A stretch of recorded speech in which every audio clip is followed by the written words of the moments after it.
ከስራ መነጠል የለበትም። እሺ ከስራ ካልተነጠለ እምነት ብቻውን ነው ሊባል ይችላል? ካልተነጠለ ብቻውን ነው ሊባል ይችላል? ያመጣል ነው። አሁን እኮ መጽሐፍ ቅዱስ ሙሉውን ነው ማመን ብቻውን ነው ይባላል ወይ ነው ጥያቄው? ያዕቆብ ብቻ አይደለም መጽሐፍ ቅዱስ የያዕቆብ መልእክት ብቻ አይደለም። እሱን አልጠየቅኩም እኔ። እምነት አልጠየቀኝም፣ ግን ሀሳቡን ለማሳየት ስላለብኝ ካልጠየቅኳት መልሳ የጠየቅኩን ትተህ ያልጠየቅኩን በማውራት እንዴት እንግባባለን? አረዳድ ልክ ስላልሆነ እኮ ነው። የተረዳህበት መንገድ ልክ አይደለም። የተረዳህበት መንገድ ልክ አይደለም። ትመልሰኛለህ። አሁን የኔን ጥያቄ መልስ። መጀመሪያ ካልተነጠለ ብቻውን ነው ሊባል ይችላል ወይ? ካልተነጠለ ማለት እዚህ ጋር ያዕቆብ ሊያስተምር የፈለገውን ትምህርት መረዳት ያስፈልጋል።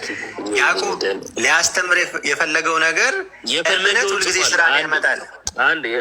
በእንደዚህ አላሳልፍም። ይኸውልህ ወዳጄ የፈለገውን ጽፏል። ከተጻፈው አልፈ ሊል የፈለገው ብላ አትንገረኝ። ሊል የፈለገውን ስላለ ማለት ነው። ጥያቄው እምነት ከስራ ከተነጠለ የሞተ ስለሚሆን እንዳይሞት ከምን መነጠል የለበትም ስል ከስራ አልከኝ። ካልተነጠለ ብቻውን ነው ሊባል ይችላል ብዬ ስጠይቅ አትመልስም። መልስ በቀጥታ። ካልተነጠለ ለምንድን ነው መጽሐፍ ቅዱስ ከስራ አይደለም የሚለው ታዲያ? ለምንድን ነው ኤፌሶን ላይ ከስራ አይደለም ጸጋው በእምነት አድኗችኋል ማንም እንዳይመካ ከስራ አይደለም ለምን ይላል ታዲያ መጽሐፍ ቅዱስ? ይሄው እመልሳለሁ። ልትመልስልኝ ትችላለህ? እመልሳለሁ። ይኸው አንዴ ግን የኔን መልስልኝ እንዳረሰው ስለምፈልግ ማለት ነው። እምነት ከስራ እኮ እየመለስኩልህ ነው። አዳምጥ።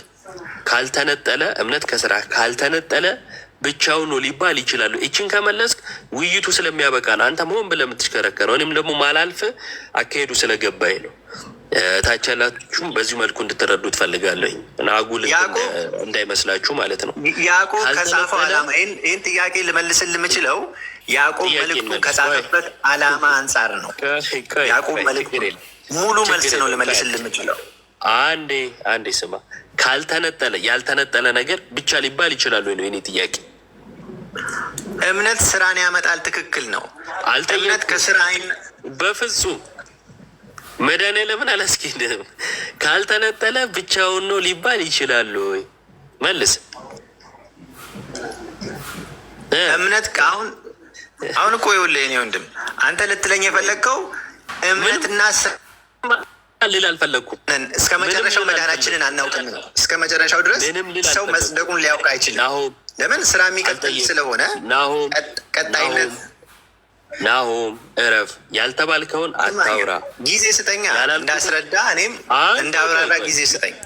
ቆይ አንደኛ ያላልኩትን እንዲህ ማለት ፈልገ ነው አትበለኝ። ማለት ስፈልግ እላለሁ። እሺ ባለሙሉ መብትም አፉም ስላለኝ እላለሁ። ማለት እድል እየሰጠኝ አንዴ ጥያቄን የጠየቅኩ ጥያቄ ላለመመለስ እየተሽከረከርክ ጊዜ ስጠኝ ትላለህ እንዴ? ይኸውልህ ምንም ማብራሪያ አልሰጠውም። እኔ አሁን ጠይቄሃለሁ። እንዲህ ልትል ፈልገህ ነው ብለህ እንዳትቀጥል። እሺ የጠየቅኩ እምነት ከስራ ከተነጠለ እምነት በቁጥር 20 መሰረት ነው የጠየቅኩ። እምነት ከስራ ተለይቶ የሞተ ስለሚሆን የሞተ እንዳይሆን ከምን ጋር መነጠል የለበትም ብዬ ስጠይቅ ከስራ ጋር አልከኝ። ስለዚህ ማይነጠል ከሆነ ብቻውን ሊባል ይችላል ወይ? ይሄ 5ኛ ጊዜ ነው እየጠየቅኩ ያለሁት። ካልተነጠለ ብቻ ሊባል ይችላል ወይ? ካልተነጠለ ብቻ ሊባል ይችላል ወይ? ይሄው ነው ጥያቄ። ትመልሳለህ ወይስ አትመልስም? ብቻውን ሊባል ይችላል። 4 ነጥብ። እምነት ብቻውን ሊባል ይችላል። ሰውንም የሚያጸድቀው እምነት ብቻውን ነው። እምነት ብቻውን ነው። እምነት ስራ አያመጣም ወይስ ያመጣል የሚለው ጥያቄ ሲመጣ ሳይነጠል ነው ወይ? እየሰማ ሳይነጠል ኖ እምነት ብቻውን ሰው በስራው አይደለም የሚድነው። ሳይነጠል ነው ወይ? ሳይነጠል ማለት መርሳት የምትፈልጋት ፖይንት እኮ እሷ ስለሆነች ነው። እምነት ይኸውልህ ከስራ አይነጠልም። ለምን? ከተነጠለ የሞተ ስለሚሆን ተባባልን። ስለዚህ እምነት ለስራ እንደ እናት ነው። ስራን ይዞ ነው ያለው። እምነት ስራ በውስጡ አለው። አንዴ ወዳጄ ውስጡ አለው። እሺ አብርሃም ባመነበት ሰዓት ጸደቀ ሲባል እያስወራኸኝ አይደለም። ምንም ለምንድን ነው መሰለ ፖይንቷን ትተዋታለህ። እኔ ፈለግኳት ፖይንት እኮ ስለ ሀሳብ ነው ያስያለው። አሁን አንተ ቁንጽል ሀሳብ ይዘህ በቃ ለመሄድ ነው እየፈለክ ያለው። አይደለም። ምንም የመረዳት ሙሉ መልእክቱን እንመልከተው። ሙሉ ኤፌሶንንም ሮሜንም እመን ተቀበል። ሮሜ ኤፌሶን ላይ ያለ ስራ ነው የሚለው። አንዴ ላሳይ የፈለግኩት ነጥብ ምንድን ነው? ከዛ ትቀጥላለሽ። አንዴ ጠብቀኝ። ድርቅና ስለሆነ በቃ ለእኔም ያሰለቸኛል፣ አይደለም ለሌላው ማለት ነው። ይኸውላችሁ እምነት ከስራ ሲለይ እምነት የሞተ ይሆናል። ስለዚህ የሞተ እንዳይሆን ከምን መነጠል የለበትም ስለው ከስራ አለኝ። ካልተነጣጠለ ሁለት ነገር አለ ማለት ነው። እሺ አይነጣጠልም ካልኩኝ ስለ ሁለት ነገር እያወራው ነው። አንድ ነገር በራሱ ሲንግል የሆነ ነገር አይነጠልም አይባልም። ስለ ሲንግል ነገር መነጠል አለመነጠል አይወራም። ስለዚህ ስለምን ነገር ነው የተወራው? አለመነጠል የተወራው ስለ ሁለት ነገር ነው። ሁለት ነገር ከሆነ ደግሞ ብቻ ተብሎ እንዴት ይገለጻል ነው ጥያቄው። ገብቷችኋል? ለምሳሌ እኔና ባሮክ አንነጣጠልም ካልኩኝ ከዛን ኢዮብ ብቻ እንዴት ይባላል? አስቀድሞ ሁለታችን አንነጣጠልም። ምክንያቱም ከተነጣጠልን አንዳችን ስለምንሞት ማለት ነው። እየገባችሁ ነው ታች ያላችሁት፣ በተለይ ከቤተክርስቲያን ውጭ ያላችሁ ዝም ብሎ የድገፋ ነገር ምናምን የቲፎዞ ነገር እንዳይሆንባችሁ ሀሳቤ እንድትረዱት ስለፈለግኩ ነው። ትልቅም ትምህርት ስለሆነ ነው የያዕቆብ መልእክት። ስለዚህ ከሁለት አንዳችን በመነጠላችን ምንሞት ከሆነ ያልሞተ ሰው ስለሆነ ሚድነው ወይም ባልሞተ እምነት ስለሆነ ምንድነው ሁለታችን ባለመነጣጠላችን ብቻ ተብሎ አንዱን ብቻ እንዴት ይጠራል ነበር የኔ ጥያቄ። ሊመልስ ፈቃደኛ አይደለም ወይም አልተረዳውም ብለን እንለፈው። እሺ ከዛን ቅድም የጠየቀኝ ጥያቄ ስላለ እሱን መልስልሃለሁ፣ አላረሳሳህም። ምን የሚለውን ነው የጠየቀኝ? ኤፌሶን 2 ላይ ምን ይላል? አንዴ ላንብብላችሁ፣ ከዛ ወደ ያዕቆብ እንመለሳለን። እንዳይረሳብህ ስለፈለግኩ ነው። እሺ ጥያቄ ኤፌሶን 2 ቁጥር 8 ጸጋው በእምነት አድኗችኋልና ይህም የእግዚአብሔር ስጦታ ነው እንጂ ከእናንተ አይደለም፣ ማንም እንዳይመካ ከስራ አይደለም። ይቀጥልና እኛ ፍጥረቱ ነንና እንመላለስበት ዘንድ እግዚአብሔር አስቀድሞ ያዘጋጀውን መልካሙን ስራ ለማድረግ በክርስቶስ ኢየሱስ ተፈጠረን ይላል። ተመልከቱ፣ የዳነው በምንድን ነው? በጸጋው። ጸጋው በምን በኩል? በእምነት በኩል መጽሐፉ የሚነግረን ማለት ነው። ከዛስ ከእናንተ አይደለም ይላል።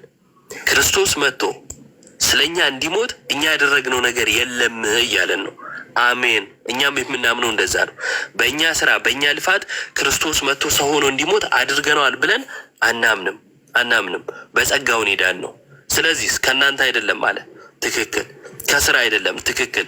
ኢኒሻል ሳልቬሽን የመጀመሪያው ድህነት ክርስቶስ ስለኛ ሞቶ የሰራልንን ስራ አምነን በጥምቀት በኩል ደግሞ ከእርሱ ጋር አንድ በመሆን የምናገኘው ድህነት ስለሆነ የሚነግረን እርሱ ነው። ከዛስ የተፈጠርነው ግን ልክ እንዲህ የዳን ነው ማለት ነው። እንዴት አምነን በጥምቀት ክርስቶስን በመልበስ የዳን ነው። ግን ለምንድን ነው የሚል ያለው? ኤፌሶን ላይ ጥምቀት የሚል አለ ወይ? ላቁመ አሳያለሁ። እንዴት ወደ ጥምቀት ወሰድከው? ጸጋው በእምነት አድኗችኋል፣ ማንም እንዳይመካ ከስራ አይደለም ነው የሚለው። እሺ አንዴ ልጨርስና አሳያለሁ እሱ ጥምቀት ለምን እንደሚያስፈልግ ማለት ነው። አንዴ ግን ልጨርስልህ። ከዛ ምን ይላል? በዚህ በኩል ከዳንን በኋላ በየት በኩል? በክርስቶስ በሰራለን ስራ አምነን በጥምቀት ክርስቶስን ከለበስን በኋላ ወይም የቤተ ክርስቲያን አባል ከሆንን ወደ ቤተ ክርስቲያን ከተጨመርን በኋላ ግን ከኛ ምን ያስፈልጋል? ፍሬ ማፍራት ያስፈልጋል። ለምን? የተፈጠርነው ራሱ አለ ዳግም የተፈጠርነው ማለት ልጅነትን ያገኘ ነው የዳን ነው ማለት ነው። እኛ ፍጥረቱ ነንና እንመላለስበት ዘንድ አለ እግዚአብሔር አስቀድሞ ያዘጋጀውን መልካሙን ስራ ለማድረግ በክርስቶስ ኢየሱስ ተፈጠርን ይላል። ስለዚህ የተፈጠርንበት ዓላማ ይሄ ነው። ጥምቀት ኬት መጣ? ያመነ ማርቆስ 16 የተጠመቀም ይድናል።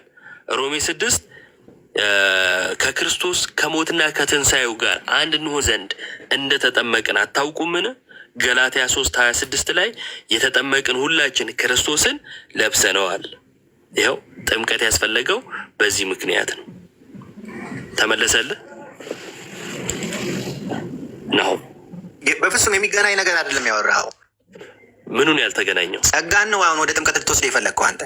እንዴት ጸጋ ወደ ጥምቀት ሊሄድ ይችላል? አሁን እኮ መልአኩ ማርያምን ሲናገራ ጸጋን የሞላብሽ ምንድን ነው? ስለ ጥምቀት እያወራ ነው።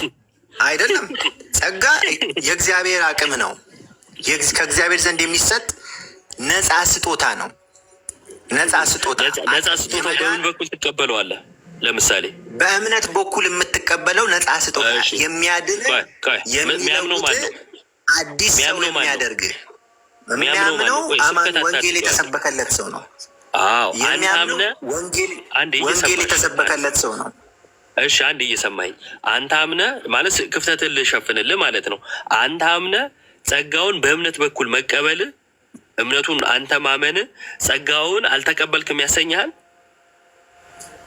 በማመኔ ጸጋን እቀበላለሁ። ያ ጸጋ ያድነኛል፣ ከዘላለም ጥፋት ያድነኛል። ኧረ እባክህ ጥያቄ ሰምተህ መልስ። እኔ እንዴት ነው ህይወትን ያሰጠኛል? ለእኔ ጥያቄ ከመመለስ ይልቅ የራስህ ወሬ እንዴት ይወራል? ጥያቄው አንተ አምነህ በእምነት በኩል ጸጋን መቀበልህ አንተ አምናሃልና ጸጋን በምንድን ነው ጸጋን አልተቀበልክም ያስብልብሃል ወይ ነው ጥያቄ። ያስብላል ወይስ አያስብልም? አንተ ማመንህ እንዴት ያስብላል? አምኜ ጸጋን እቀበላለሁ በማመን በቃ ቆይ አንዴ ካላስባለ እኛ ተጠምቀን በጥምቀት በኩል ከክርስቶስ ጋር አንድ መሆን ጸጋ አይደለም እንዴ? ከክርስቶስ ጋር አንድ መሆን ዳግም መወለድ አንድ መሆን አይደለም እንዴ? ዳግም መወለድ ጸጋ አይደለም? ምን ማለት ነው ጸጋ? ቆይ አንዴ ወዳጄ፣ ልክ ማስረጃ የማይገናኝ ነገር አገናኘ እኮ አንተ። የማይገናኝ ነገር ነው ያገናኝ። አንዴ ልጅነት የእግዚአብሔር ስጦታ ነው ወይንስ ደግሞ የኛ ስራ ነው? ዳግም መወለድ የእግዚአብሔር ልጆች እንድንሆን አስቀድሞ ወሰነን ይላል መጽሐፍ ቅዱስ። ዳግም መወለድ የእኛ ስራ ነው ወይስ የእግዚአብሔር ስጦታ ነው ነው ጥያቄው። የእግዚአብሔር ስጦታ ነው። እሺ የእግዚአብሔር ስጦታ ነው አይደል? ጸጋ የእግዚአብሔር ስጦታ ነው። ቴንኪዩ። ዳግም መወለድን መጽሐፍ ቅዱስ በምን ታገኛላችሁ ነው የሚለን? በእምነት። እሺ ማስረጃ እስኪ ዮሐንስ ወንጌል ምዕራፍ 1።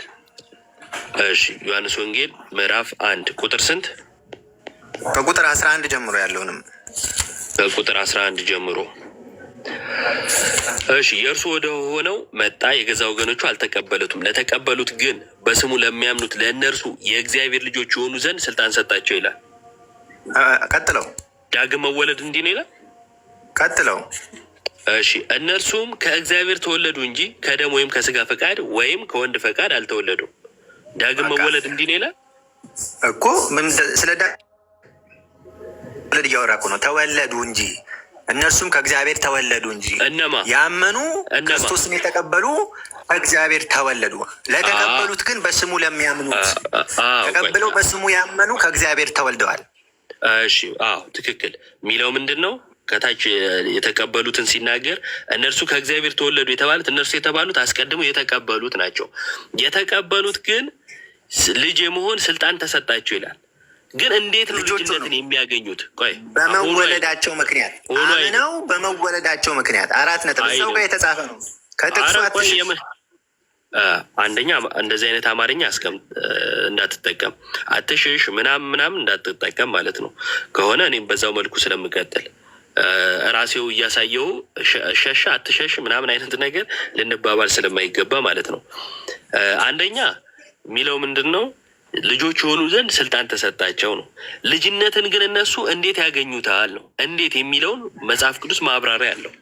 እዚሁ ዮሐንስ ወንጌል ላይ ምዕራፍ 1 ላይ ነበርን አይደለ? 2 ምዕራፍ ዞር ስንል ወይም ስንገልጥ ምንን ያሳየናል የሚለውን እዚሁ ላይ ነው ማሳየ። ከዛን ታብራራለህ። እንደዚህ ይላል። ኢየሱስም መለሰ እንዲህ ሲል እውነት እውነት እልሃለሁ ሰው ከውሃና ከመንፈስ ካልተወለደ በቀር ከምንና ከምን ከውሃና ከመንፈስ ካልተወለደ በቀር ወደ እግዚአብሔር መንግስት ሊገባ አይችልም ማለት። ዮሐንስ 1 ላይ ልጅነትን የማግኘት ስልጣን ተሰጥቷቸዋል። ለማ ለተቀበሉት። እነሱ እነማን ናቸው? የገዛ ወገኖቹ።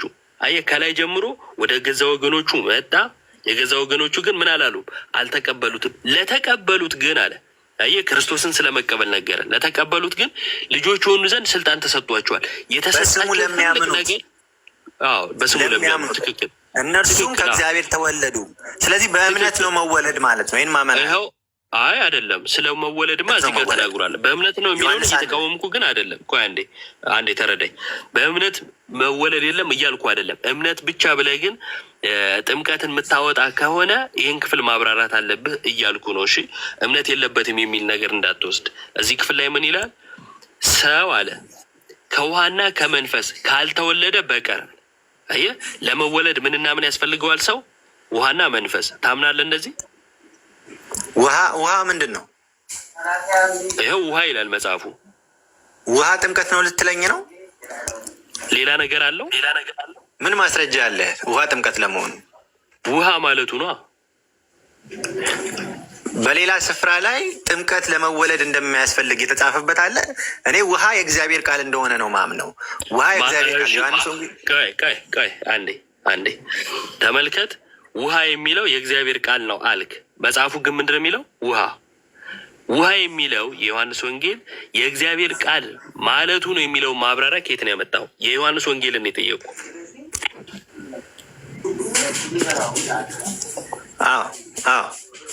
አንተ ማስረጃ። ዮሐንስ ወንጌል ውሃ ማለቱ የእግዚአብሔር ቃል ማለቱ ነው የሚለው ውሃ በመጽሐፍ ቅዱስ ውስጥ እንደ እግዚአብሔር ቃል የተመሰለበት። አሁን ለምሳሌ ዮሐንስ ወንጌል ምዕራፍ 15 ቁጥር 1 ላይ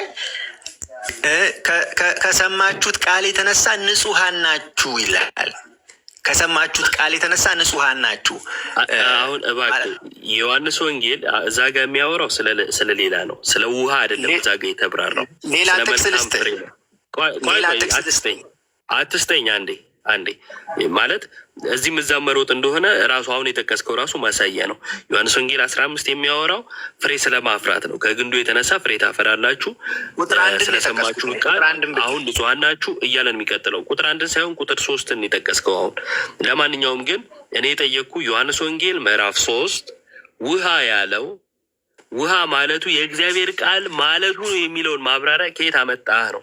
የዮሐንስ ወንጌል ምዕራፍ 3 ቁጥር 5 ውሃ ማለቱ የእግዚአብሔር ቃል ማለቱ ነው የሚለውን ማብራሪያ ከየት አመጣ ነው ጥያቄው። የእግዚአብሔር ቃል ዳግመኛ የተወለድንበት እንደሆነ ታምናለህ? የዮሐንስ ወንጌል ለመጨረሻ ጊዜ እሺ፣ ዮሐንስ ወንጌል ምዕራፍ 3 ቁጥር 5 ውሃ ማለቱ የእግዚአብሔር ቃል ማለቱ ነው የሚለውን ማብራሪያ ከየት አመጣ? በሌሎች የመጽሐፍ ቅዱስ ክፍሎች ላይ በእግዚአብሔር ቃል እንደተወለድን ተጽፏል። በእግዚአብሔር ቃል። እሺ ያኛው ሌላው ያልከው ማለት ነው የዮሐንስ ወንጌል ማብራሪያ ነው። ሌላ ያልከው መጽሐፍ ያው ጴጥሮስን የጠቀስክልኝ መጽሐፍ ቅዱስን ከመጽሐፍ ቅዱስ ጋር አስተያይተን የዮሐንስ ወንጌል ማብራሪያ ነው ወይ ጥያቄው? አዎ ማብራሪያ ነው። በእግዚአብሔር ቃል ዳግመኛ እንድትወለድ። አውጣው ዮሐንስ ወንጌል ማብራሪያ ነው የሚለውን ታስነብበኛለህ ከመጽሐፉ ላይ። አንደኛ ጴጥሮስ ምዕራፍ 1 ቁጥር 23 ላይ በእውነተኛ ዘር ከማይጠፋ ዘር አንደኛ ጴጥሮስ ምዕራፍ 3 ላይ ምዕራፍ 1 ቁጥር 23 አንደኛ ጴጥሮስ ምዕራፍ 1 ቁጥር 23 ዮሐንስ ወንጌል ማብራሪያ የሚለው የቱ ጋር ነው? ማብራሪያ ሳይሆን ትምህርት ነው። ትምህርትን ስንመሰርት ጥቅሶችን እያየን ነው፣ ትምህርቶችን እያየን ነው። አንዱን ትምህርት ከሌላው ትምህርት ያልከኝ እያዳመጥክ አሁን እኮ ዮሐንስ ወንጌል ማብራሪያ የሚለውን መጀመሪያ ሳይ ዮሐንስ ወንጌል ማብራሪያ የሚለውን አሳይ። የዮሐንስ ወንጌል ማብራሪያ ነው ሚሊዮን እባክህ አንዱ የእግዚአብሔር ቃል ለሌላኛው የእግዚአብሔር ቃል መፍቻ እንደሚሆን አታምንም? የዮሐንስ ወንጌል ማብራሪያ ነው የሚለውን አሳየኝ። እንዴት ማብራሪያ ነው ልል ይችላል? መጽሐፍ ቅዱስ እርስ በርሱ የሚስማማ እንደሆነ አታምንም? ኮንሲስተንት መሆኑን አታምንም? ቅድም እኮ መጽሐፍ ቅዱስ እርስ በርሱ የሚስማማ ነው። አንዱ መጽሐፍ ለሌላኛው መጽሐፍ አንተ እየሰማህ ማብራሪያ እየሰማኸኝ ብቻህን በተከታታይ አታውራ እባክህ። እንዴ ይኸውልህ ቅድም ምን አልከኝ? የዮሐንስ ወንጌል ማብራሪያ ነው አዎ አልከኝ። አዎ ማብራሪያ ነው ካልክ እስቲ ማብራሪያ ነው የሚለውን አሳየኝ አልኩ። እንደዛማ ከሆነ በአንተ አካሄድ እኮ ይኸውልህ መጽሐፍ ቅዱስ እርስ በርሱ ይስማማል። አዎ ይስማማል። ስለዚህ ለምሳሌ የተወለዳችሁት ከማይጠፋው ከእግዚአብሔር ቃል ነው የሚለውን ውሃ ማለቱ ነው ብዬ ከዛን ወደ ዮሐንስ ወንጌል ወስድህና ማለት ነው ይኸው ውሃ እልሃለሁ እንዴ አይ ያ ሌላ ነው ይሄ ሌላ ነው የምትለኝ ከሆነ አይ ይብራራል። እዛ ቃል ማለቱ ውሃ ማለቱ ነው እልሃለሁ። አይደለም የምትልበት ምንም አይነት ማስረጃ አይኖርህም፣ ወደዛ ወደዚህ ከማለት ውጭ ማለት ነው። አየህ ለምትፈልገው ዓላማ መጽሐፉን እንደፈለግክ የምታረግ ከሆነ ምን ይሆናል ማለት ነው? በአንተ መንገድ ሰዎች ሲሄዱ መልስ የምታጣ ይሆናል። መጽሐፉን እንደፈለጉ የማንሻፈፍ ችግር ይሆናል ማለት ነው።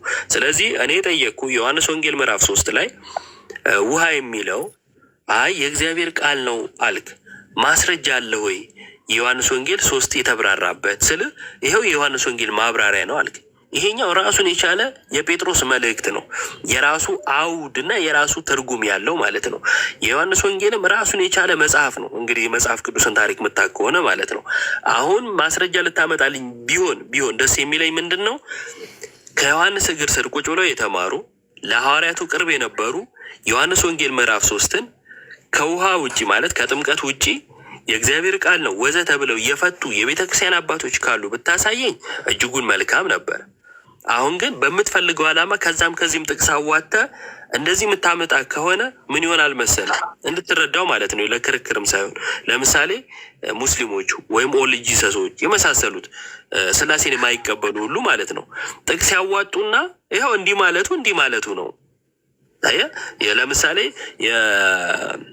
በአብ ወልድ መንፈስ ቅዱስ ስም አጥምቁ የሚለው ስሞች ሳይሆን ስም ማለቱ የአብ የወልድ የመንፈስ ቅዱስ ስም ኢየሱስ ነው። ስለዚህ 3 አካል የለም 1 አካል ነው፣ እሱም ኢየሱስ ነው ይላሉ ኦል ጂሰስ። አየህ ጥቅሱን አዋጡትና ለሚፈልጉት ዓላማ አዋሉት። ይህንን በምንድን ነው የምትመልሰው? ያንተ አካሄድ እንደዛ ስለሆነ ማለት ነው። እየተረዳኸኝ ነው ወዳጄ? አይደለም እኮ የኔ አካሄድ እንደዛ አይደለም። አንተም እኮ ውሃ ጥምቀት ነው ለሚለው ጥቅስ ልታመጣልኝ አትችልም። ውሃ ይላል አመጣለሁ። ውሃ ለሚለው በውሃ የሚደረገው ይኸው ቆይ ውሃ ጥምቀት ነው የሚለውን በምን ታመጣለኝ? ይኸው እሺ፣ በጣም ጥሩ። ውሃው የሚለው ጥምቀት መሆኑን በምን ልታሳይን ትችላለህ? ጥሩ ጥያቄ። አንደኛ ከጌታ ቃል የተነሳ ምን አለ? ውሃ የሚለውን በጥምቀት ሲፈታ ማለት ነው። የማቴዎስ ወንጌል ምዕራፍ 28 ላይ በአብ በወልድ በመንፈስ ቅዱስ ስም እያጠመቃችሁ ደቀ መዛሙርቴ አድርጓቸዋል። ስለዚህ በውሃ መጠመቅ ሐዋርያቱ የታዘዙት ነው። ማርቆስ 16 ላይ ያመነ የተጠመቀ ይድናል። አሁን የማይገናኝ ነገር እኮ እያገናኘ ነው። አንተ ማትፈልገው ሲሆኑ ላይ አይገናኝም አይደለ? አይደለም ውሃ እሺ ቆይ አንዴ ቆይ ውሃ ብሎ ውሃ አይደለም እያልክ ያለው አንተ ነህ። ውሃ ብሎ ውሃ ነው እያልኩ ያለው ከሞቱና ከትንሣኤው ጋር መተባበር። ቆይ አንዴ ወዳጄ፣ ውሃ ብሎ ውሃ አይደለም እያልክ ያለው እኮ አንተ ነህ። ውሃ ብሎ አዎ ውሃ ነው ያልኩት እኔ ነኝ። አየህ ለቀጥተኛ ቃሉ ሌላ ትርጉም የሰጠህ አንተ ነህ ተብሎ የተጻፈው የቱ ጋር ነው? ጥምቀት ስለ ጥምቀት ሮሜ ምዕራፍ 6 ላይ ያ ሁሉ ንባብ ሲያነብ ጳውሎስ የቱ ጋር ነው ጥምቀት ለዳግም ልደት ያስፈልጋል፣ አልተጠምቃችሁ ዳግመኛ አትወለድ ወይንም ተጠምቃችሁ ነው ዳግመኛ የተወለዳችሁት የሚል ንባብ የምታገኘው የቱ ጋር ነው? መጽሐፍ ቅዱስ ውስጥ ጥምቀት ዓላማው ለደቀ መዝሙርነት ነው፣ እቀበላለሁ። እያጠመቃችሁ ቆይ እዛው አሳይሃለሁ። ቆይ አንዴ እዛው አሳይሃለሁ። አስቀድሞ ግን የሁላችሁ ዮሐንስ ወንጌል ምዕራፍ 3ን የቤተ ክርስቲያን አባቶች ሁሉም የሚስማሙት ማለት ነው። በዛ ላይ ትርጓሜ የጻፉ አባቶች ሁሉም የሚስማሙት ከውሃና ከመንፈስ የሚለው ጥምቀት ነው። ያ ጥምቀት ደግሞ ሐዋርያቱ ያመኑትን ምን እናድርግ ያሉትን ተጠመቁ የኃጢአት ስርየት ታገኛላችሁ ያሉትን ማለት ነው። ስለዚህ ማንም ወዳጃችን የውሃ ጥምቀት አይደለም የሚል ከቤተ ክርስቲያን አባት ሊያሳየን አይችልም። እኛ ግን መጽሐፉን ራሱ በቅብብሎች ከአባቶች እንደ መቀበላችን ትርጉሙንም በዚሁ መልኩ እናሳያለን ማለት ነው። ከውሃና ከመንፈስ የሚለው ጥምቀትን ያሳያል። ከዛን ራስህ አሁን ምንን ጠቀስክ? ራስህ ሮሜን ጠቀስክልኝ። ሮሜ 6 ላይ ማለት ነው ለዳግም ውልደት መሆኑን ይሄው ይናገራል። እኛ እናምናለን። ውሃ ቢልም ውሃ አይደለም ብሎ ኢየሱስ ውሃ የሚለውን ምንድነው ቃል ማለት ከብዶት ውሃ ብሎ ገለጸ አይነት ነገር ማለት። ከዛ እኔ ትርጉምን አወቅኩት አይነት ነገር የሚሆነው ለአንተ ነው። እንደዚህ ይላል፣ እንግዲህ ምን እንላለን? ጸጋ እንዲበዛ በኃጢአት ጸንተን እንኑርን? አይደለም። ለኃጢአት የሞትን እኛ ወደፊት እንዴት አድርገን በእርሱ እንኖራለን? ወይስ ከክርስቶስ ኢየሱስ ጋር አንድ እንሆን ዘንድ የተጠመቅን ሁላችን ከሞቱ ጋር አንድ እንሆን ዘንድ እንደተጠመቅን አታውቁምን? እንግዲህ ክርስቶስ በአብ ክብር ከሙታን እንደተነሳ እኛም እንዲሁ በአዲስ ሕይወት እንድንመላለስ ከሞቱ ጋር አንድ እንሆን ዘንድ በጥምቀት ከእርሱ ጋር ተቀበርን ይላል። በአዲስ ሕይወት መመላለስ ዳግም መወለድ ነው አይደለም? አሁን እኮ ጥምቀት የሚያሳየውን ነገር ነው ያስተማርከው እዚህ ጋር የተናገርከው። በአዲስ ህይወት መመላለስ ዳግም መወለድ ነው ወይስ አይደለም? እንዴት ከዳግም መወለድ ጋር አሁን እኮ በጥምቀት አንዴ ዳግም አለመወለድ አሮጌው ማንነት ነው አይደል? ዳግም ሳትወለድ ያለ አሮጌው ማንነት ነው አይደል? አይደለም። ማንም በክርስቶስ ቢሆን አዲስ ፍጥረት ነው ይላል። ይህንን ታልጠየቅ ማንም በክርስቶስ አልጠየቅኩም። ኧረ እባክህ አንተ የምታውቃቸውን ጥቅሶች ዝም ብለህ አትወርውር። ርዕስ ጠብቅ እንጂ በአዲስ ህይወት መመላለስ አዲስ ዳግም መወለድ ነው ወይ ብዬ ስልህ ቆይ አንዴ ቆይ ስላልተረዳኝ ከሆነ ማለት ነው። ይኸውልህ በአዲስ ህይወት መመላለስ ዳግም መወለድ ነው ወይ ብዬ ስልህ አንገራገርክ። ስለዚህ እንዲህ ላድርግልህ፣ በአዲስ ህይወት አለመመላለስ አሮጌውን ማንነት መያዝ ነው አይደል? አዎ። እሺ በጣም ጥሩ። በደንብ እየተረዳኝ ስማኝ። እሺ በአዲስ ህይወት አለመመላለስ በአሮጌው ማንነት መኖር ነው ወይም አሮጌውን ማንነት መያዝ ነው። አሮጌውን ማንነት ጥለን ክርስቶስን መልበስ ዳግም መወለድ ነው ወይንም ደግሞ ክርስቶሳዊ መሆን ነው አይደለ? አዎ በአዲስ ህይወት መመላለስ ክርስቶሳዊ መሆን ነው። ክርስቶሳዊ የምትሆነው ከክርስቶስ ስትወለድ ነው ወይስ ሳትወለድ?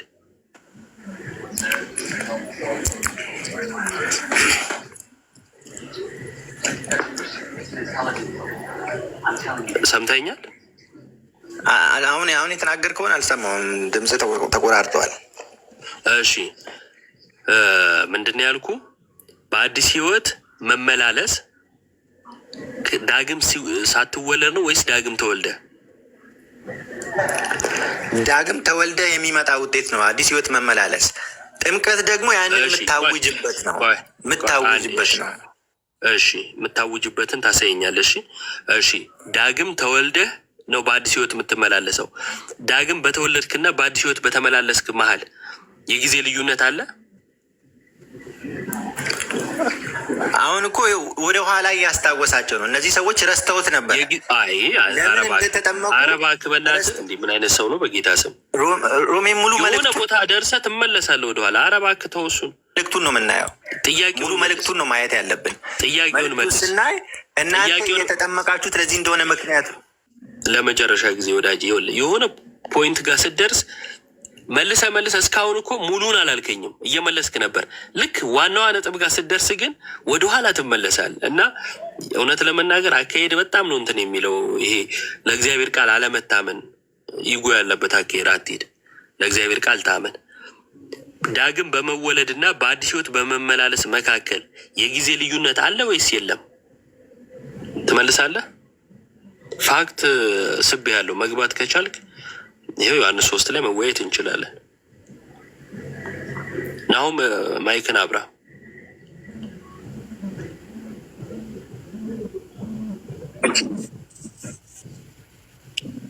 ምንድን ነው የጠየቁ?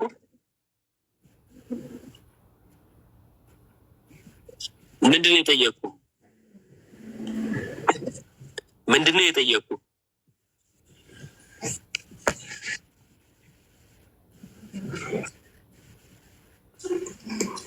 ልደት ታዋረዋለሁ ወይስ ላስወርደው?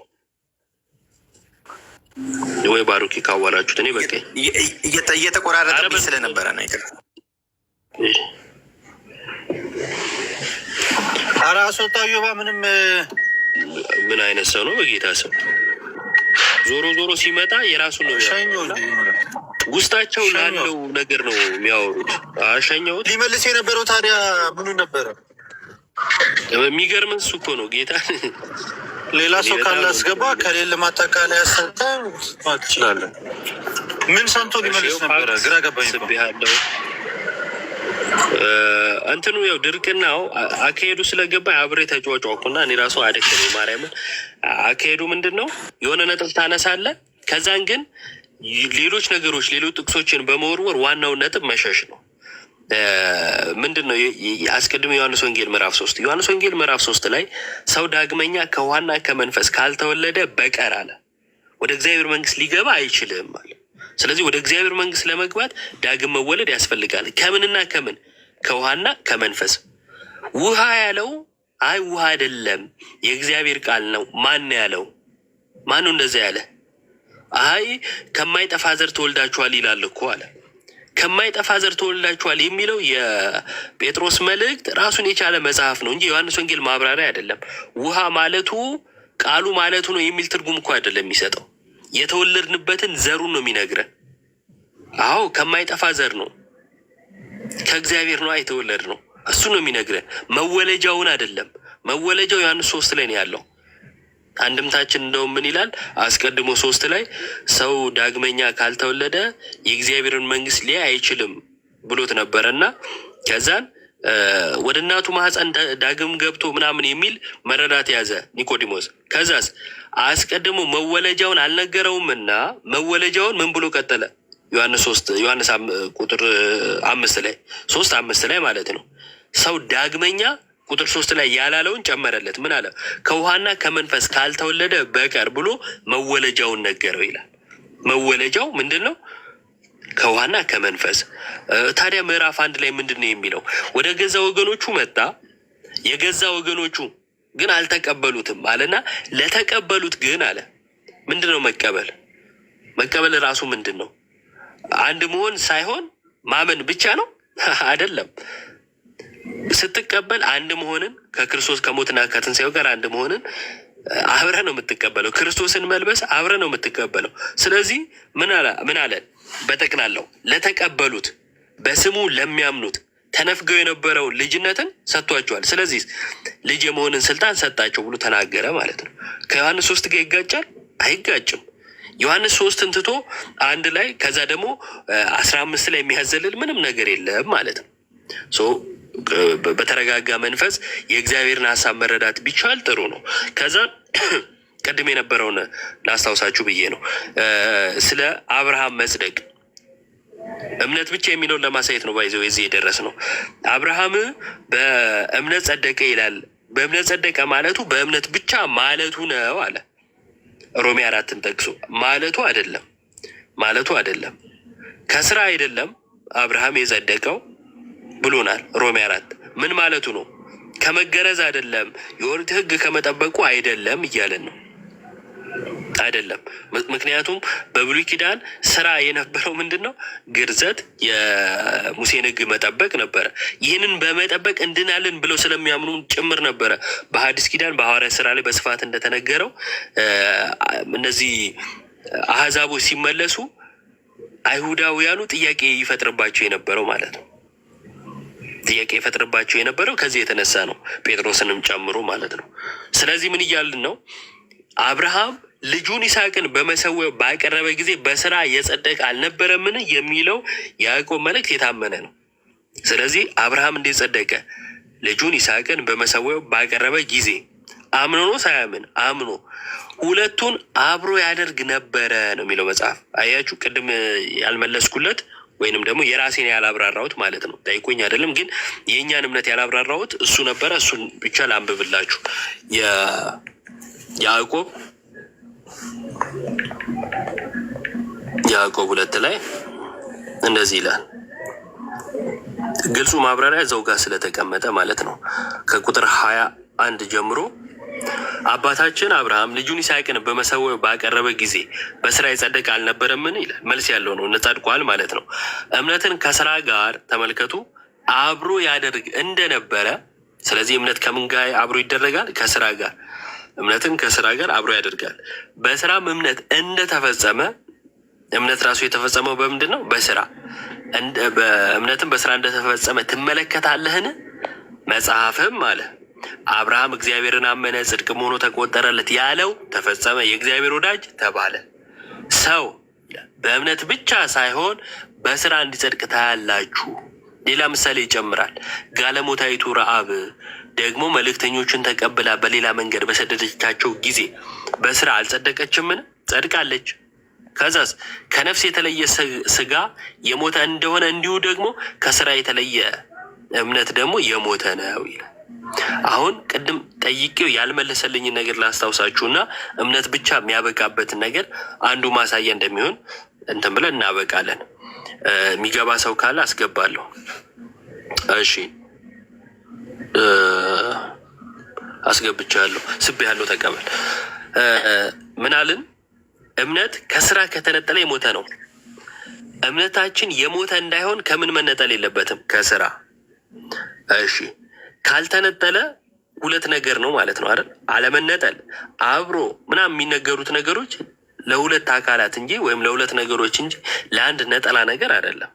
ስለዚህ እምነት ከስራ ከተነጠለ የሞተ ነው። የሞተ እንዳይሆን አይነጠልም። ካልተነጠለ አንዱን ብቻ ማለት ይቻላል ወይ ነበር ይህን ጥያቄ። ብቻ ማለት ይቻላል አንዱን ነገር ነጠለ ነው ብቻ ካልን አይነጠልም ያለውን አከሸፍ ነው ማለት ነው፣ ወይም ነጠል ነው ማለት ነው። ስለዚህ ብቻ በዚህ ይፈርሳል ማለት ነው። እሺ ወንድማችን እንኳን ደህና መጣ። እንዴት ናችሁ? ኢዮብ ዘሚካኤል እና ልደት እንዴት ነው? ሰላም ናችሁ? እግዚአብሔር ይመስገን።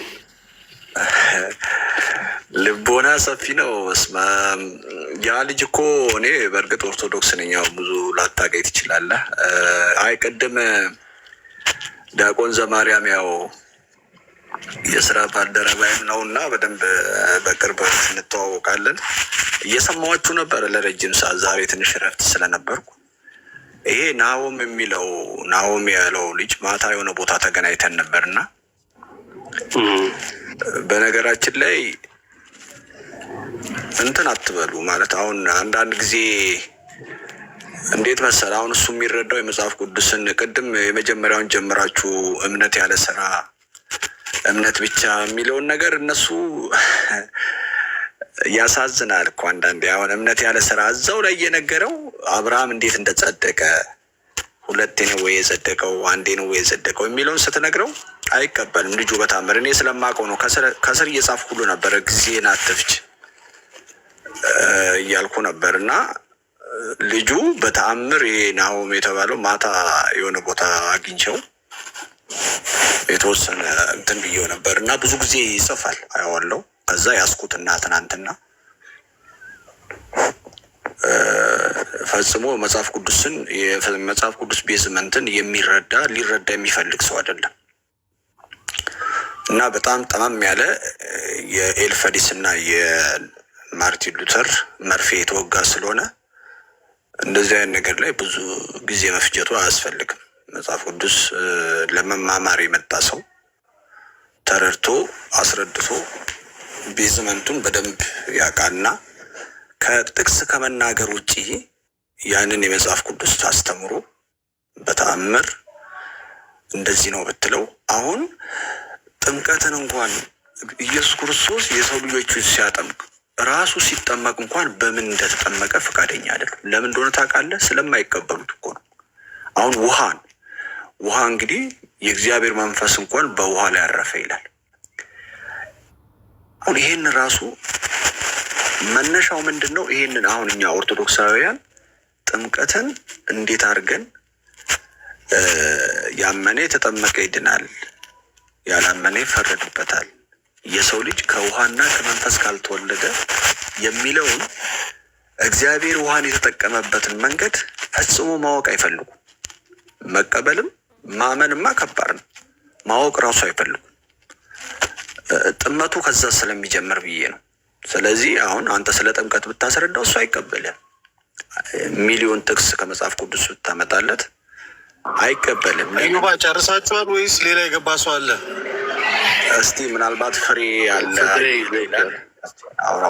ወደ ሀሳቡ እንግባ። አንድ ነገር እንዳይደጋገም ወንድማችን ያው ጊዜ እናመሰግናለን። መሀል ላይ ሀሳብ ስለሰጠ ግን ቶሎ ተወያይተን ምናምን እናውቃለን እኮ እነሱ በአንድ ቀን ለማሳመን አይደለም። በእርግጥ ከእነሱ ጋር የምንከራከረው ግን ከታች ሌላ የሚማር ሰው ስላለ ያንን ለማድረግ ነው። እኔም መንገድ ላይ ስለሆንኩኝ እዮባ ካለ እሱን አንድ ያስተናግዶ እና ከዛ እንጨርሳለን። እሺ ፍቅሬ እንኳን ደህና መጣ። ሁላችሁንም ሰላም ብያለሁ። እንዴት ናችሁ? አለን እግዚአብሔር ይመስገን። እንዴት አለ? የትኛው ሀሳብ ላይ ነው የምትቀጥለው? እኔ አሁን ስለ እምነት ነው። ስለ እምነት አሁን ስላነሳው ርዕሶች ማለት ነው። እሺ እምነት ብቻ የሚል የመጽሐፍ ቅዱስ ጥቅስ አለ? አዎ እምነት ብቻ ሲል በመጀመሪያ መነሳት ያለበት ሰው ያመነ የተጠመቀ ይድናል ሲል እምነት ብቻ ጥቅሱን ምን እንመን? ምን እንመና? እምነት ብቻ የሚለውን መጀመሪያ ምን እንመን? ጥምቀቱ ቀጥሎ ነው አይደለ? አይ አይደለም፣ ቆይ እሱ ሁለተኛ ጥያቄ ነው። አይ አንደኛ ጥያቄ እምነት ነው አይደለም? ቆይ አንዴ ፍቅሬ፣ እምነት ብቻ የሚለው ትምህርት ነው፣ የፕሮቴስታንት ትምህርት ነው አይደለ? ፌዝ አሎን የሚለው እምነት ብቻ የሚለው ከዛ ምን እንመን ከእምነት ብቻ ከሚለው ቀጥሎ የሚመጣ ጥያቄ ነው።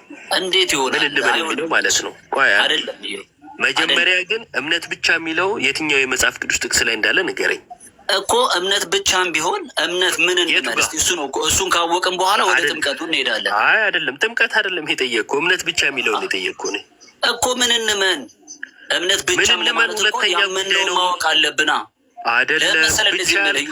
አይ ይኸውልህ ፍቅሬ፣ እኔ እንትን አታርግብኝ፣ ጭቅጭቅ አታርግብኝ። ይዘህ የመጣኸው ፍቅሬ እባክህ ተው በእናትህ፣ ጭቅጭቅ አታርገው። ምን እንመን የሚለውን ብቻ ለማውራት እንደገባህ አውቃለሁ። ከጅምሩ ኮሜንት ላይ እሱን አይ ፍቅሬ በእናትህ ትልቅ ሰው እኮ ነህ። እኔ ከአንተ ጋር እንትን ማለት አልፈልግም። ተው፣ እችን ብቻ ለማውራት እንደመጣህ አውቃለሁ። ለዛ ነው ከጅምሩ እንድታሳይ የምፈልገው እምነት ብቻ የሚለውን የመጽሐፍ ቅዱስ ጥቅስ ታሳየኝና እምነት ብቻን ካነበብን በኋላ ምን እንመን የሚለውን ደግሞ ቀጥሎ የምንሄደው ማለት ነው። ስለዚህ እባክህ እምነት ብቻ የሚለውን ጥቅሱን ንገረኝ። ማይክን አንሳና እምነት ብቻ የሚለውን ጥቅስ አዮ አንተ በምትፈልገው አቅጣጫ ሰው እንዲሄድልህ እያደረግክ ነው። እምነትና ጥምቀት ተቀምጠውልናል አይደለ? ጥምቀትን አላነሳውም። ሄድናለሁ በቃ የማንግባባው እዚህ ላይ ነው። የሆነ ነገር አላነሳውም ጥምቀትን እኔ። ስለዚህ እኔ አሁን ላወራ የምፈልገው ጥምቀት ካላነሳ በእምነት ስለሚገኝ ጽድቅ ነው ላወራ የምፈልገው። እምነት ብቻ የሚለው መጽሐፍ ቅዱሳዊ ነው ወይ? መጽሐፍ ቅዱስ ላይ አለ ወይ ስል አዎ አልከኝ። አዎ ጥቅስ ሳይሆን ታሪክ አለ፣ የአብርሃም ታሪክ አለ። እሺ የአብርሃም ታሪክ እምነት ብቻን ያሳያል? አዎ ያሳያል። እሺ ያዕቆብ ላይ ስላለ እዚሁ ላንብልህ እንደ አጋጣሚ ማለት ነው። የአብርሃምን ስለሚናገር እንዲህ ይላል፣ አባታችን አብርሃም ልጁን ይስሐቅን በመሰዊያው ባቀረበ ጊዜ በስራ የጸደቀ አልነበረምን ይላል። ቃል በቃል ስለሌለ ህይወት አለን ያለን ህይወቱን እያየን ነው። በስራ ጸደቀ እያለ ነው አይደል ፍቅሬ? በስራ ጸደቀ እያለን ነው። አዎ ግን አብርሃም እዛ ጋር ያቀረበው አብርሃም በስራ እንደሚጸደቅ ታምናለህ? የጽድቅ ስራ ነው። በስራ እንደሚጸደቅ ታምናለህ ወይ? እምነቱን በስራ ገለጠው። እዛ ጋር እኮ ይኸውልህ በስራ እንደሚጸደቅ ታምናለህ ወይ? እንዴ አንተ በምትፈልገው መልክ እኮ አይደለም እንድመልስ ጥያቄ ነው የጠየኩህ። እኔ ምድር ስጠኛ።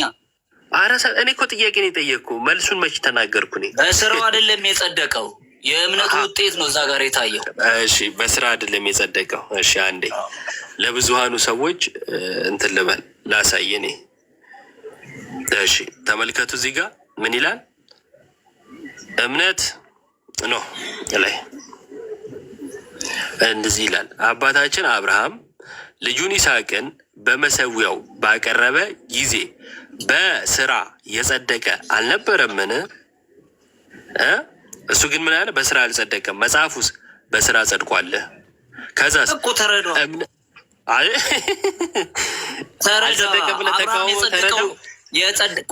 አብርሃም የጸደቀው ይስሐቅን ያቀረበ ጊዜ ነው ወይስ ከእንትን ከኡር ከምድረ በዳ በወጣ ሰዓት ነው?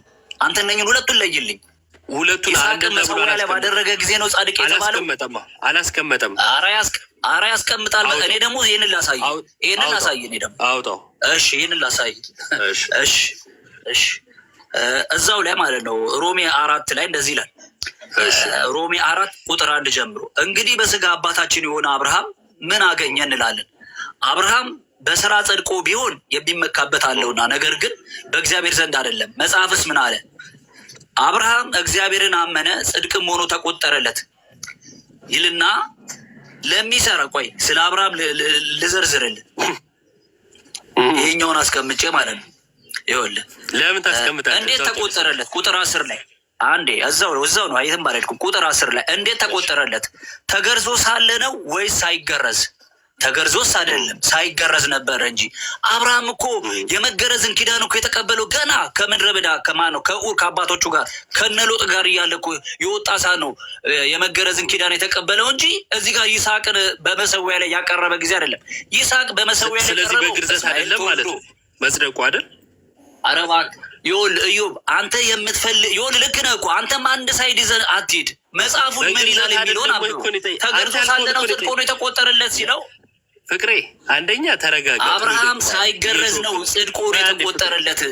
እሺ ፍቅሬ ይህንኑ ነበር የጠየቅኩ እኮ ግን ተቆጣኸኝና ሌላ ነገር አስመሰልከው እንጂ አሁን የመለስከውን ነበር የጠየቅኩ። ተገርዞ ነው ወይ ሳይገረዝ ስለ ያው ሳይገረዝ ነበር አልከኝ። በቃ አጭሩ መልስ ይሄ ነውና ተረጋጋ። እሺ ተረጋግታ አውራኝ። ሳይገረዝ ነው። እሺ ቀጥል።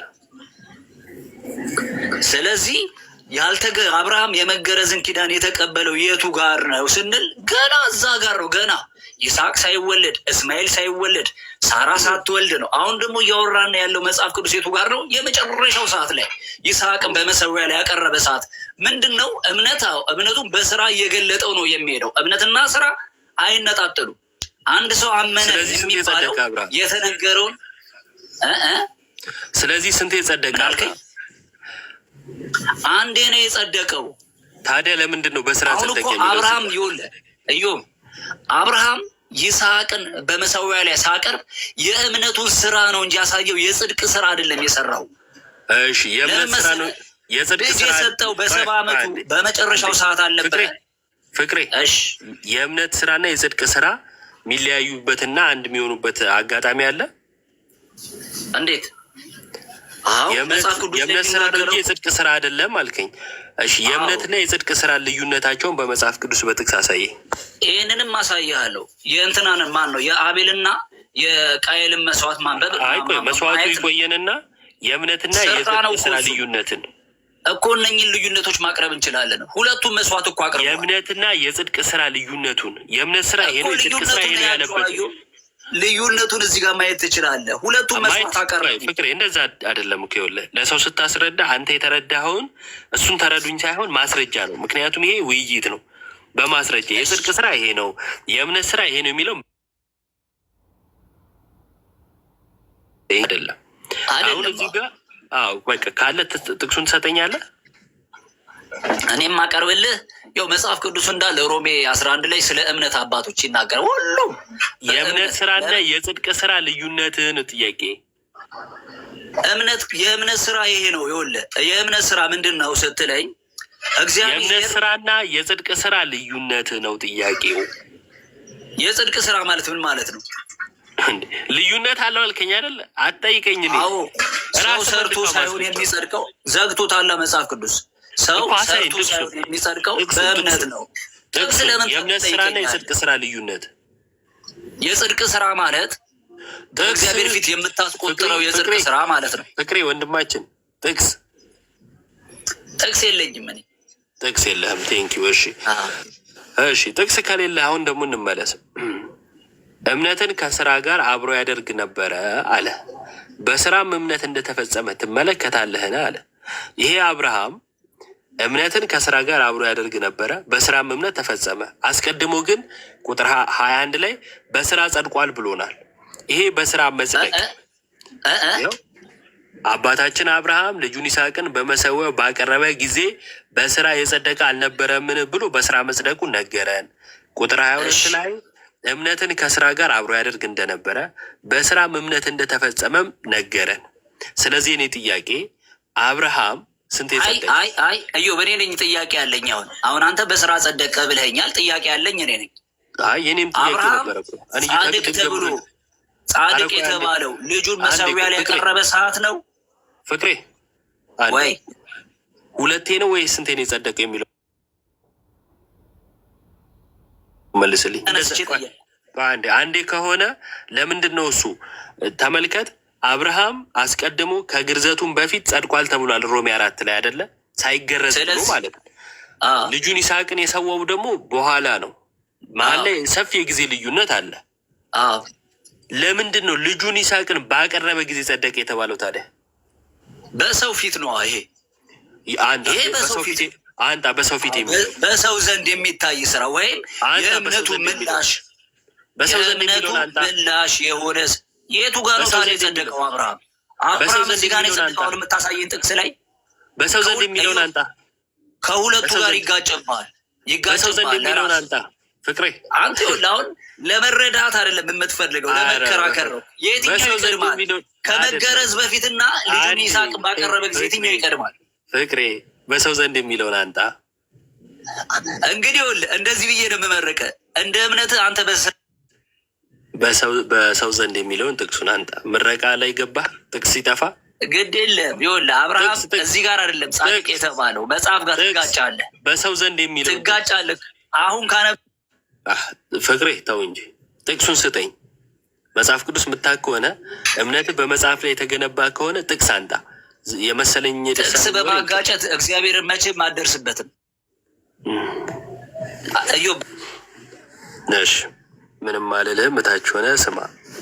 አስቀድሞ ፕሮቴስታንት ጥቅስ ሲቸገር እንደማየት የሚያስደስት ነገር የለም። የሚገርም ስማ፣ ልመርቅህ አለኝ መጨረሻ ላይ ጥቅስ ሲጠፋ ቃሉን ሲያጠፋ ከባድ ነው። ከቅድም ጀምሮ ጥቅስ የለውም። በነገራችን ላይ በየመሀሉ ጥቅስ የለኝም ነው የሚለው። ለማንኛውም በዚህ እንደምድም ምንድነው እሱ አብርሃም ልጁን ይስሐቅን በመሰዊያ ባቀረበ ጊዜ ጸድቋል ተብሏል። ሮሜ ላይ ደግሞ ከመገረዙ በፊት ጸድቋል ተብሏል። እዛው ጋር ግን ከስራ አይደለም የሚለው ከመገረዙ በፊት ብሎ የለ። ስለዚህ ስለ ግርዘት ነው አለ። ከስራ አይደለም የሚለው ስለ ግርዘት የተወራ እንጂ ስለ መልካም ስራ የተወራ አይደለም። ራሱ ወንድማችንን ባመጣልን ንባብ መሰረት ማለት ነው።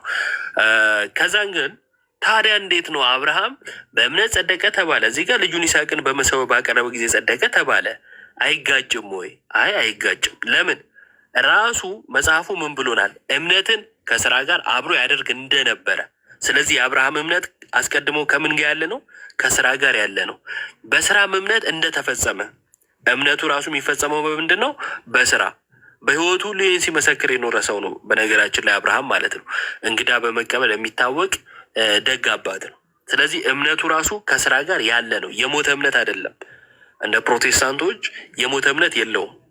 የአብርሃም እምነት የክርስቲያን እምነት ነው። ምን አይነት እምነት? ከስራ ጋር የሆነ እምነት ነው። ከዛስ መጽሐፍም አብርሃም እግዚአብሔርን አመነ ጽድቅም ሆኖ ተቆጠረለት ያለው ተፈጸመ፣ ፍጻሜ ያገኘው በዚህ ነው እያለ ነው። ይጋጫል አለ። አይጋጭም። ይኸው እዚሁ ጋር ነግሮናል። ጨርሶ ማንበብ ማንን ገደለ ወዳጄ? ጨርሰ ብታነበው እኮ እዚሁ መልስ አለ። ስለዚህ ምን አለ? እምነትን ከስራ ጋር አብሮ ያደርግ ነበረ። ከዛስ አብርሃም እግዚአብሔርን አመነ ጽድቅም ሆኖ ተቆጠረለት ያለው ተፈጸመ፣ የእግዚአብሔርም ወዳጅ ተባለ። ሰው በእምነት ብቻ ሳይሆን በስራ እንዲጸድቅ ታያላችሁ። ይኸው እኛ አየን፣ እናንተ ግን አታዩም። ለምን? ተጋርዶባችኋል። መጽሐፉ ተጋርዶባችኋል። ራሳችሁ አስቀድሞ የእግዚአብሔርን ቃል ምን ስላደረጋችሁ ለምትፈልጉት ዓላማ ስላንሻፈፋችሁት ማለት ነው። እና እሱ ሊል የገባው ሌላ ነገር ነበረ። ሌላ ነገር ሲቆየው ድርቅና ሆነበት ማለት ነው። ጫጫታ ሆነ። አይ ቲንክ የሚያንጫጩ ሰዎች ሆነው ገብተው ማለት ነው፣ መረዳት ስላከበዳቸው። ለማንኛውም ስለነበረን ቆይ